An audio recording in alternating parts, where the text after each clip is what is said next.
Hello everybody, welcome to this instruction video. In this video I'd like to show you how to make the Blooming Dreams mandalas. So how to make the mandala and how to make the ornament. It's slightly hard to get in front of the camera, but how to make the ornament that you see here. I'll show you everything you need to make it, as well as take you through the pattern.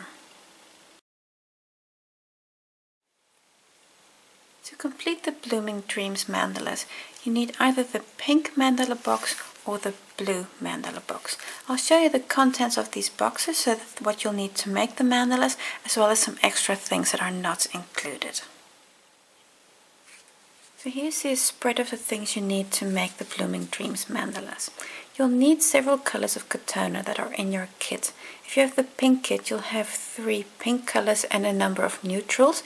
If you have the blue kit, you'll have 3 blue colors and a number of neutrals in your kit. You'll also need the pattern, of course. This is the pattern booklet that you'll find in the kit. On the one hand, you'll see the pink version, that's the Dutch version of the pattern, and the blue side is the English version of the pattern. So both languages are in the same booklet. So if you're using the English pattern, you'll need the blue side of the booklet. But it's exactly the same pattern whether you use the Dutch or the English. So you need the pattern, and of course you need the yarn.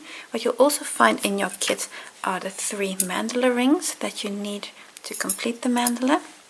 And you'll also find ribbon to complete the hanger when you want to hang it against the surface. This is a type of ribbon. You might have a different design in your kit. There's not the same ribbon in every kit, so depending on which kit you have, you'll have different ribbons. You'll also need a few extra things that are not included. You'll need a 3mm, or this is a US is 5 crochet hook, so a 3mm hook. You'll of course also need a pair of scissors, and I've got here, these are actually some of my favorite needles. Inside you'll have a variety of needles. So you also need a needle, a crochet hook, and a pair of scissors, and you'll also need some kind of fabric glue. Now this is the glue that I'm using, but of course you could also have any other fabric glue, so it doesn't matter which brand you choose. So in your kit you'll have the rings, the yarn, and the ribbon, the pattern, and you need a few extra things, a crochet hook. I'm kind of assuming you have a 3mm hook. A needle, I'm also assuming you have scissors, and if not, you might want to invest in some fabric glue. So this is everything you need. Let's get started. Round 1, I have color A here. Just going to make a slip knot on my hook, and then chain 5. 1, 2, 3, 4, 5 chains. Come back to the first chain and close in there with a slip stitch. There you go. I've got a little opening there that we're going to work into. Chain 2. Now this does not count as a stitch. This is just to get you up. And then in the opening, going to work 16 double crochets. Let's yarn over. This is 1. So going to work 16 in here. 2, 3. Especially the last few, you'll really have to just make a bit of room for them. 4.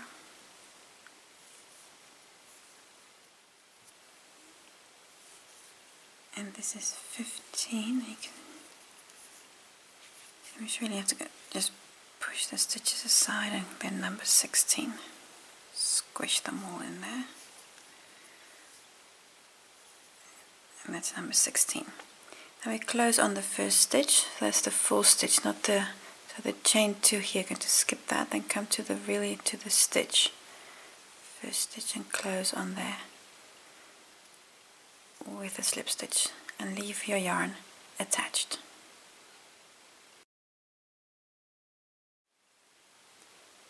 Round 2, start with the chain 3.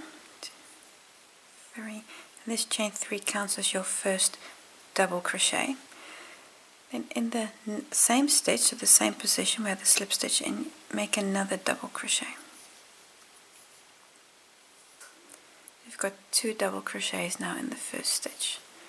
Come to the second stitch and work 2 double crochets in that stitch. And you're going to continue with this. So 2 double crochets in each stitch until you're all the way around.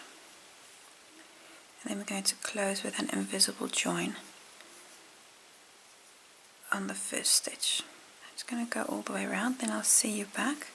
So continue working 2 double crochets on every stitch. Just go all the way around, then I'll see you here to show you the invisible join. So I'm all the way around, and just to do the invisible join I'm just going to cut my yarn and then open up this loop. Now I'm going to thread this on a needle. I've just got my needles. Just going to thread this on the needle. There you go. Now to make the invisible join, I'll just zoom in a bit so you can really see it properly. Now, the invisible join. Here's the chain 3. Come to the stitch next to the starting chain. So here's the stitch next to it. Insert your hook, your needle underneath, and pull through both of those loops of that second stitch. Now you've made half of the invisible join. Come back to the last stitch worked. That's this stitch here, the last stitch, and insert from top to bottom through that stitch here to the back. So really into the back there. And actually I like to really just thread the needle really through the center of the stitch. If you look at it from the front, you can see it's really the top just sticking down. And then pull through. And now just fashion this a little bit. And now you've created a stitch on top of the chain 3 here, so that's the invisible join there. So then you can't see that stitch doesn't look any different from the top. And then this one I'm just going to work away this thread. I like to just weave it into the back of the stitches. I know people always say they work over the threads, but I find my work is more secure if I do actually do it with a needle than as opposed to working over threads. And I always go 3 times. Then I know it's nice and secure. And then cut this thread. And then this is up to round 2. Round 3. I have color B on my hook. Now there are 3 colors B in the kit, so any one of the 3, you'll make the other 2 mandalas with the other 2 colors. So any one of the 3 colors B. With a slip knot on your hook. And now in any stitch, doesn't matter where you start, any position, start with a standing back post double crochet. So that means yarn over, hold on to that loop. Then from the back around any stitch, work a back post double crochet. Around the next stitch, also a back post double crochet.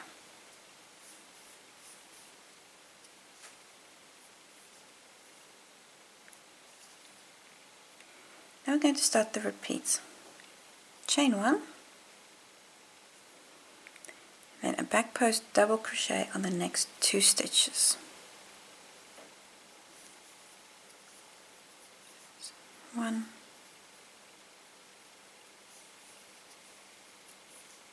and 2. And that's it. So that's the repeat you're going to do all the way around. So chain 1,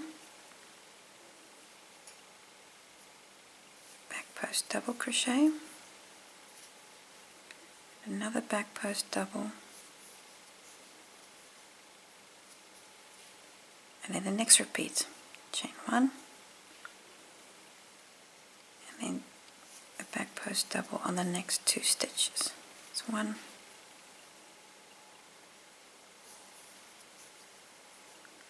2. So continue this all the way around.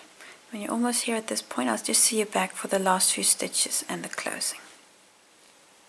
Almost all the way around. We've just worked chain 1, 2 back post doubles.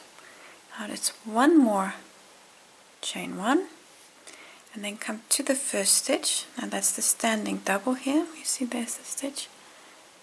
Just next to the slip knot, just insert your hook and close with the slip stitch. Leave the yarn attached for the next round.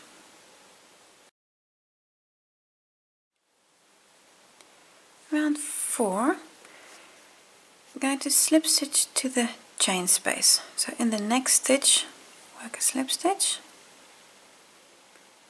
and also to the chain space. So now you're in the next chain 1 space.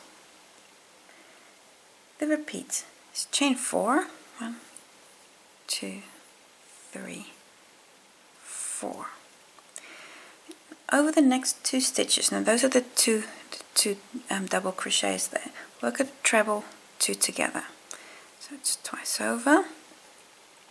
Then in the first stitch, insert your hook, take off 2 loops, take off 2 loops. Then again twice over in the stitch,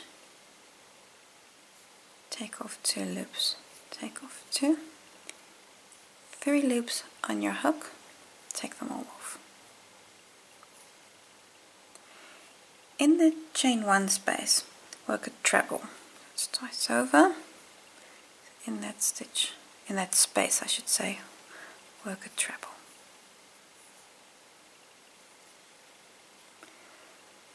Over the next 2 doubles, again work a treble 2 together.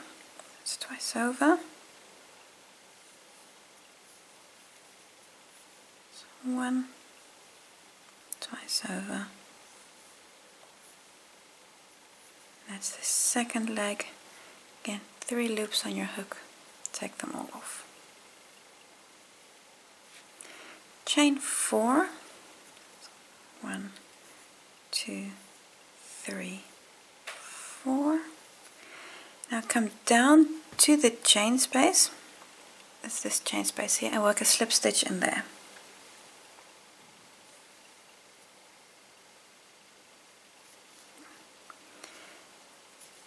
And this unit here, this is now a flower petal, and this you're going to repeat all the way around.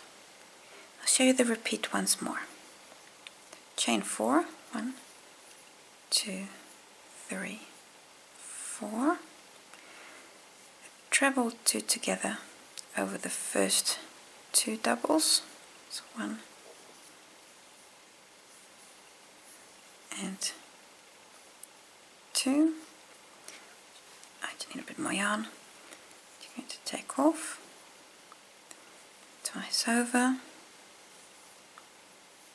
and work a treble in the chain space, and then again a treble 2 together over the next 2 stitches.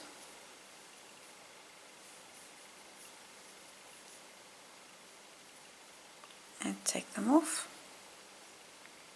Chain 4, 1, 2, 3, 4, and come to the chain 1 space and work a slip stitch in that space. There you go. And now you've worked 2 petals. Continue all the way around, going to work all your petals, and your last slip stitch will be in the same position as where you started. So your last petal will be over here, then you will finish in the same chain space as where we started with the first petal. And at that point you can also cut your yarn and fasten off. Round 5, I have color C on my hook with a slip knot, and you can start on any flower petal. I'm going to start in the first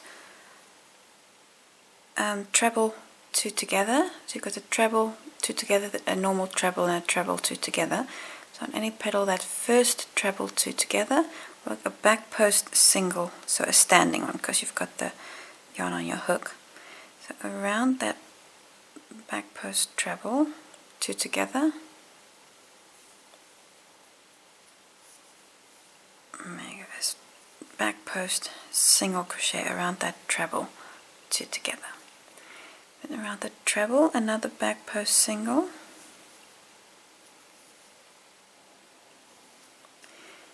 and then the next treble 2 together as well.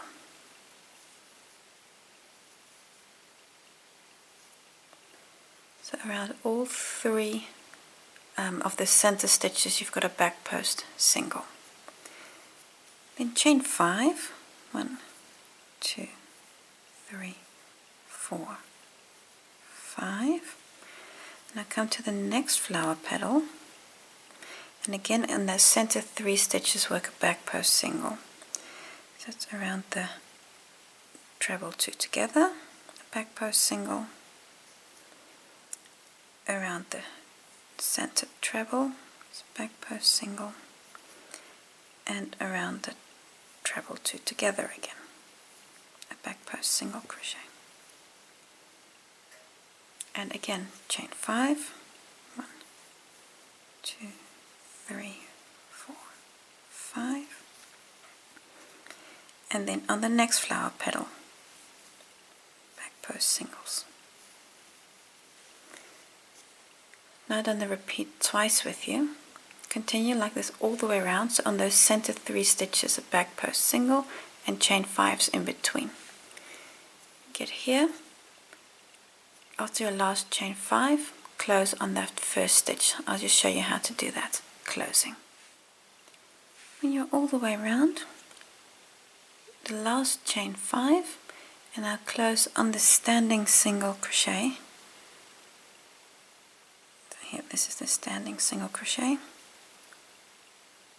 with a slip stitch. And leave your yarn attached for the next round.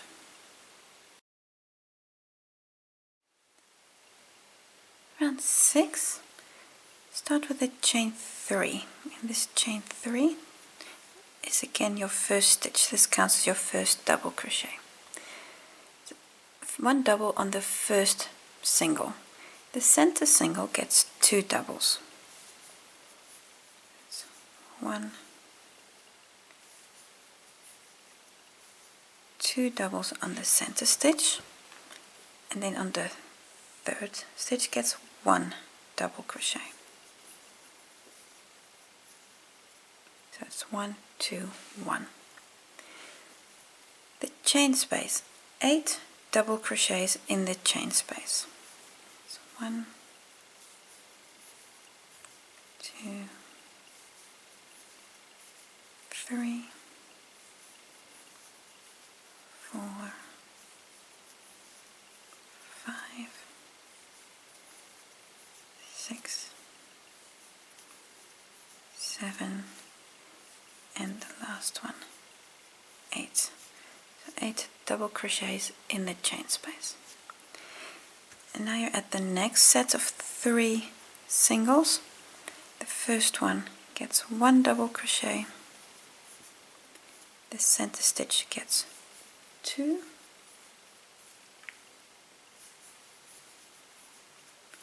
And the third stitch gets 1 double crochet. And then at the next chain space gets 8 doubles. So then the repeat starts all over again. So 8 double crochets in the chain space. Go all the way around, and after your last set, so here you're going to work 8 double crochets in this last chain space, close here again with an invisible join, exactly in the same way we did at the end of round 2. So again with the needle, so with your needle, work an invisible join exactly in the same way as we did in round 2. Round 7, you have color D on your hook, color D. And in this round we're going to work a back post single crochet on every stitch all the way around. It doesn't matter where you start, so I'm just going to take this stitch here, but it really doesn't matter which one you take. Start with a back post single crochet, standing in that stitch, and then in the next stitch also. So every stitch a back post single crochet. And this is a bit of a round that takes a bit of time, all these back post stitches. So go all the way around, work a back post single crochet on every stitch, and when you get to the start, close on that first stitch, on your first standing stitch with a slip stitch, and leave your yarn attached. Round 8. I'm currently in the first standing stitch from the previous round with a slip stitch, and in this round we're going to work double crochets. Start with a chain 3. This is your first stitch, your first double crochet. Now in the same position work another double crochet, so in that same space, same stitch I should say. So two double crochets in the first stitch. On the next 11 stitches work a double crochet. It's 1, 2 until you have 11, 3, 11.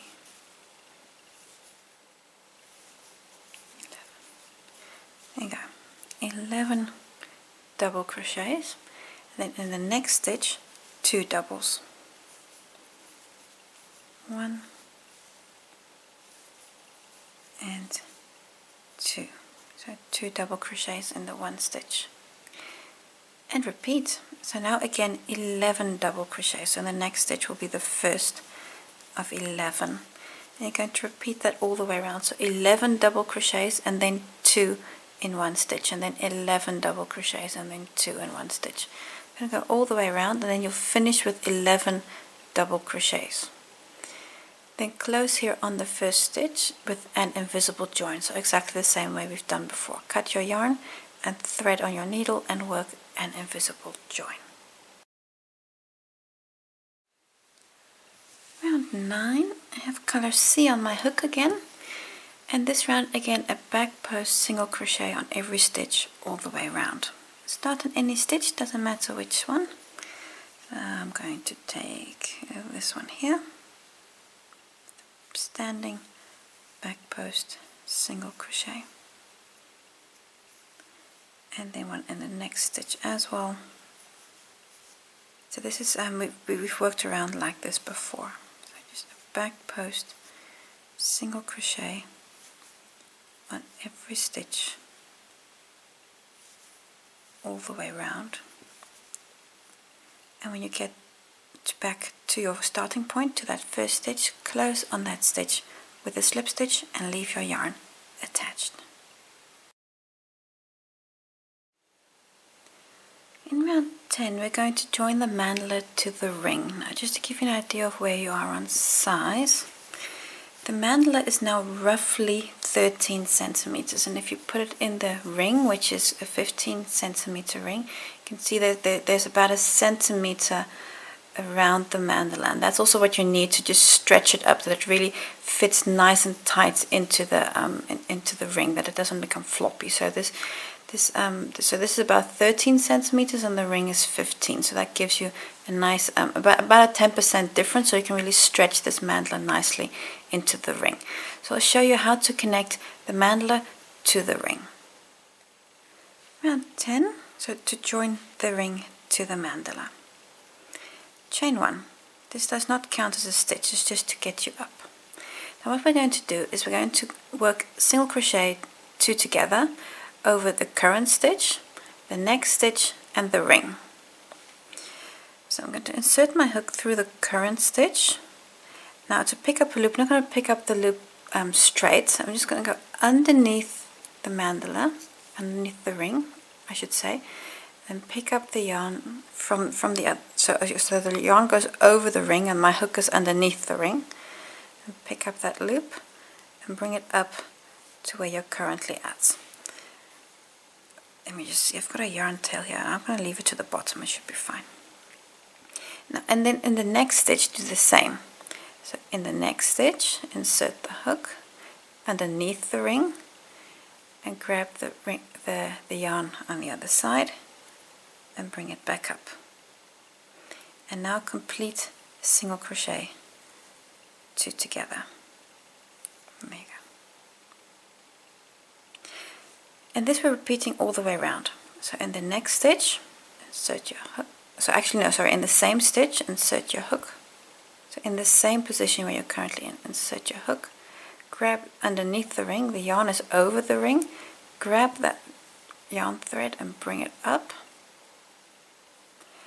Then in the next stitch, insert your hook. Grab the yarn and bring it forward. 3 loops on your hook, yarn over, and take them off. And in the beginning this is a little fiddly because there are only like 2 stitches joined now, but as it gets better, as it gets all further along the mandala ring, it becomes easier. So it's the same stitch, pick up the loop, the next stitch, pick up the loop, and complete the single crochet, 2 together. Again, the same stitch, the next stitch, and complete the single crochet. Oh, sorry, I'm out of few. The same stitch, the next stitch, and there you go, complete the stitch. Now this is a little tedious. 1 stitch at a time. There you go. So I've now worked a few. Continue this all the way around. I'm just going to zoom out and show you where we are right now. So you see I've now done a few. And as you get here, you'll notice that you'll have to stretch the mandala up a bit and just massage the stitches around, that you can really stretch out this mandala. So as you continue, you'll notice that up until you're about halfway, then you'll really have to stretch it, and as you over the halfway point, it'll get easier because more and more stitches will already be connected. So go all the way around. It does take some time, this, and when you're here, we do an invisible join, and I'll just show you how to do that again. Almost all the way around. See here, I've just got the I've got my last single crochet 2 together. I finished in the last stitch, but also you need to finish in the first stitch. So there's one more to do here. So in the very last stitch, and then in the stitch where we started. Now there's already a slip stitch in there, so just kind of go underneath that slip stitch and work the last single crochet 2 together. At this point you can cut your yarn and open up the loop. And we're going to work an invisible join, and this is maybe because of the ring it looks a bit tricky, but it's the same idea. I've got here the chain 1, and this is the first stitch. I'm just going to go underneath that first stitch because it really doesn't matter that there's not really a stitch that you're going to cover. You just want to create an invisible join, that just something that doesn't look like, oh, I've got a join there, and that's it. And then work away this yarn tail here to the back. And what I like to do is I just like to thread it underneath the ring in there. I like to thread these 2 yarn tails in, and then you're almost done. We're just going to work some slip stitch decorations. Round 11, we're going to work a round of decorative slip stitches in the middle. So here over these stitches, I'm going to work a round of slip stitches over the stitches from round 1, and I'm using the same color B as as I've used for the petal here, but you're of course welcome to use a different color bead, that you don't use the same color in the inside as you have on the petals, because you have 3 different colors. You can combine them in different ways. Now what I'm going to do, I'm going to insert my stitch here in any one of these stitches from round 1. You see these little holes there. I'm just going to insert my hook in there, and then from the back, just grab the yarn and bring it forward. So you're just going to have to hold on to this for the first stitch, and then just bring it forward. And then come to the next stitch. So you come to that next position, insert your hook, then from the back, grab the working yarn, bring it up and pull it through. And I'm just going to pull the yarn tail a little tight. And we're going to repeat this and work around the surface slip stitches. Just need a bit more yarn. There we go. So on every stitch, and don't work these too tight, because you don't want the mandala to pull in, but go one stitch at a time and work this round surface slip stitches. And this is just a very nice decorative finish to the mandala.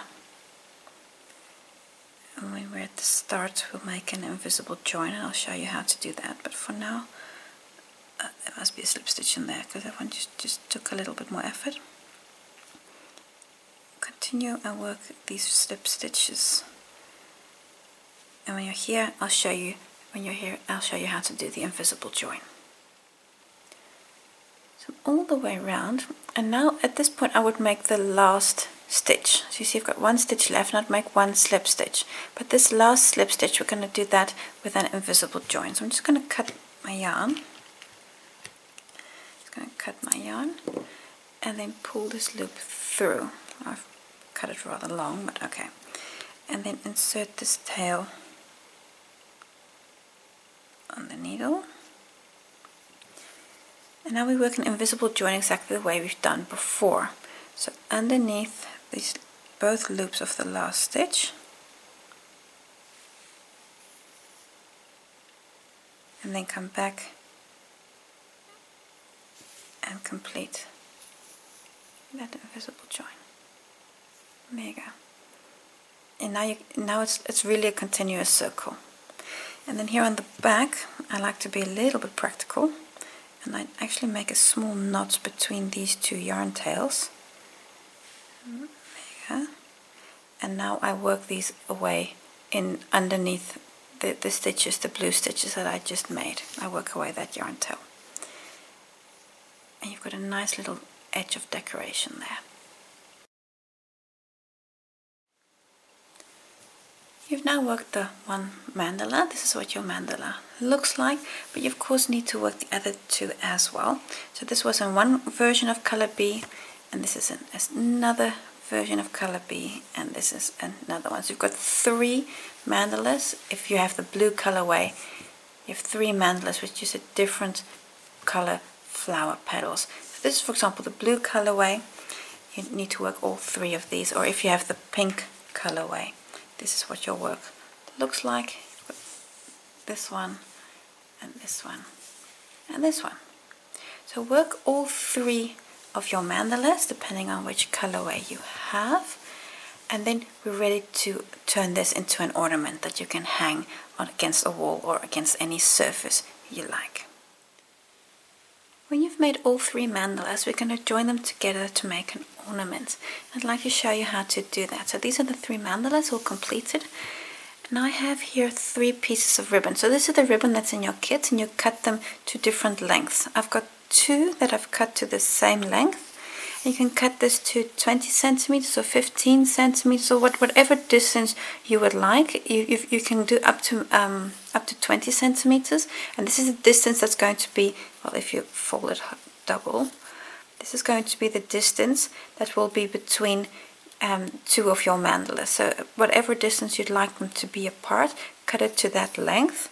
And then you have a 3rd piece of ribbon. This is the top. This one should be a bit longer. So this is the top of the ornament. You've got 1 long one and 2 shorter ones. So I've cut them here to 15 centimeters, but you can also do 20 or 18 or whatever you feel comfortable with. So 2 short ones and 1 longer one, and then we're going to start joining them up. So here are the mandalas, and this is the order that I want to hang them in. The darkest one at the bottom, the medium one in the middle, and the lightest one at the top. So again, think about the order in which you want to hang them. Now I'm going to start with the bottom 2. And I've got my shortest piece of ribbon. Now here's the flower petal. I want to just attach this above the petal, but it doesn't matter how you rotate them, whatever you feel is most pretty. Then choose the stitch above the petal, and then just help this piece of ribbon, just grab it with your hook and just pull it through the stitch. And you might just want to help this a little bit, because the ribbon is of course a bit wider than the stitch, so just pull it through in that way.